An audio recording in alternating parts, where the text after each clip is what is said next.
Beauden, Barrett, Brodie, Retallick. Can we expect to see them playing next week?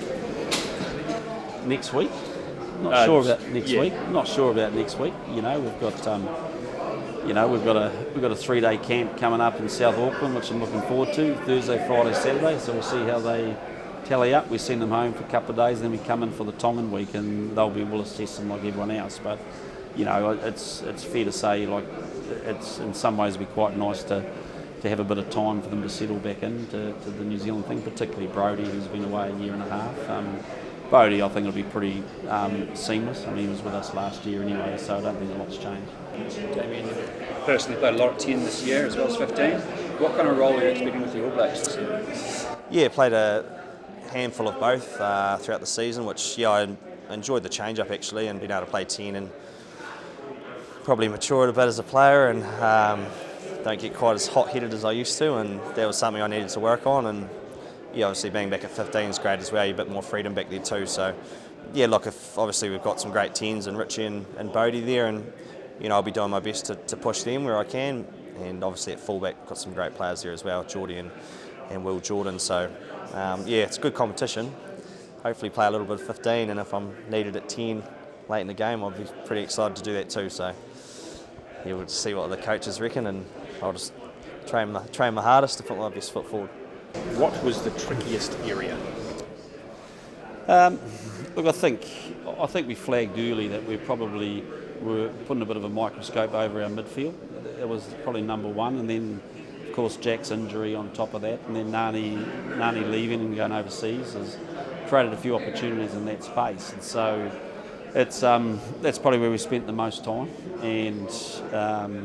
And again, we're pretty excited, and we've got a couple of different styles and different options in there. Particularly at 12 is an area that we haven't had a lot of depth, and so I think David Havili's progress this year has been great. And again, he's a different style 12 than perhaps what we've had before, and also really impressed with Quinn Tupaea, and a young man, and loves playing 12, runs hard, tackles well, and be a great learning experience for him. You've done a few times being a selector now, a few years of it. How tough was this squad to select? They're always tough.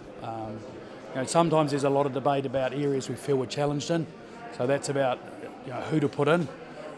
There's also a lot of debate about who we're going to leave out, because in some areas we've got a lot of talent. Loose forwards, back three come to mind quickly. Always unlucky guys, and there has been some unlucky people again this time around. Who were the unluckiest? No, I'm not going to go there. I knew you'd ask that question. I probably should have answered the question that way. But I mean, you guys can figure that out yourself. But I'm not going to let on that there was a guy lucky versus a guy who was unlucky. We don't do that sort of thing. But suffice to say that if we get a couple of dings, in those areas we're still well served. Ian, a call for Luke Jacobson. How pleasing was it just to see him get a lot of game time under his belt this year? Yeah, no, excited for him. Like if you look at his story the last 2 years, it's been a tough one, hasn't it? And I think having to leave a World Cup in the first week, and then last year, I think we did the right thing with him playing in the NPC and just getting his confidence back through that. And I think we saw that at super level, because he came in fully confident, really prepared, and I thought had a great campaign. So, delighted for him.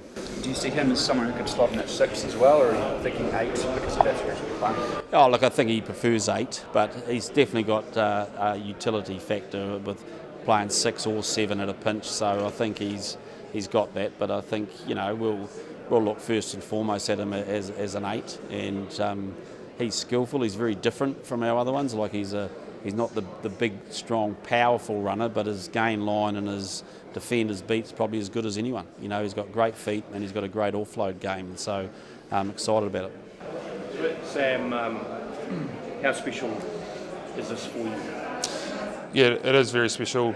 First of all, to be named as an All Black, it is always special. You never take it for granted, and it's something that the longer you're around, the more you appreciate it. I think those first year or two, the excitement is definitely there. As you get a little bit older, it's the appreciation that definitely grows. What advice would you give to the new guys navigating what is a pretty daunting environment? Yeah, I mean, even I came into the environment at 28, and I sort of thought I'll be myself. But you get in there, and it's like this far out. Like it's it's your first day at school, and you're not quite sure. It's like double checking the calendar every 2 minutes, and what do I wear? Where do I go? And you're a bit scared. But I mean, first of all, I just say be yourself. And what they've done to get here is got them here. And if you're not yourself, you're not comfortable, you're not playing at your potential. So you definitely need to be yourself. And second of all, is this environment is created for you to succeed, and it's up to you whether you take that, in your own two hands. So you've got great coaches, great people, food, all the little things. It's all taken care for you. It's up to you to take advantage of that. So ask questions, be open, work hard, and be yourself. How will Quinn fit in here? Yeah, stoked for Quinn, and obviously all the new boys who got named tonight. And I think it just shows how hard he's been working out around the training. I've had a lot to do with Quinn, and he's a great young talent, and I'm sure he's going to fit in really well. And stoked. I think he's down with the Māori All Blacks at the moment, so I think they had them all in a room and watching. So pretty exciting for him and his family, and I'm sure he'll fit in really well in the midfield there. Mr. Painanuk, this is out. How close was he to getting in there? Yeah, there's a number of players that are close, to be honest, and if you look at the back three, we've got some good players in that space, and then you look at the midfield, and we've got a number of guys. If you put Rico and Braden, for example, are both sort of wingers who now go to centres, both left-sided players, and Lester probably fits that same sort of bill. So, but he's had a strong super campaign, and is progressing in the right place. He's obviously worked with Ethan this season. What do you make of them, and is anyone unlucky to miss out? Yeah, it's a tough one. I've just seen the squad about 5 minutes before you guys have seen it, so need to go and have a good look through it. But Ethan Blackadder has been awesome this year for us. He's just gone about his work, hasn't asked questions or anything. He's just got stuck in, and it's similar to the way his father played and the way he coached as well. So really happy for Eth to be named. The other three guys, to tell you the truth, I don't know a lot about them, especially over the last part of the competition. We've been preparing for Aussie teams, so the New Zealand teams kind of fell away to the wayside. So looking forward to what they're going to do and how they're going to be All Blacks, and I'm sure they'll be, same as we all were when we first got named. They want to do everything right, and they'll just be getting stuck in. Third halfback? Yeah, tough for a whole lot of reasons. We've been looked at a range of players. There's been a number of players who are playing well. So I guess a lot of it's about style.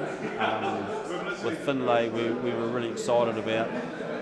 He's fast. He's quick to the ruck. Things happen around him a little bit. It's like he's had too much sugar a couple of days before each game, and he runs around and is very, very busy. And so, so we'll be working on how to channel that to the game we want to play. But he's a very combative, competitive young nine. So looking forward to that.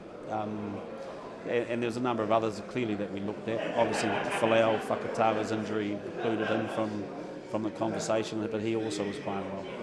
And teammate who was in the Fiji squad as well? Yeah, it's pretty cool for Manasa, obviously getting named in the 33-man squad.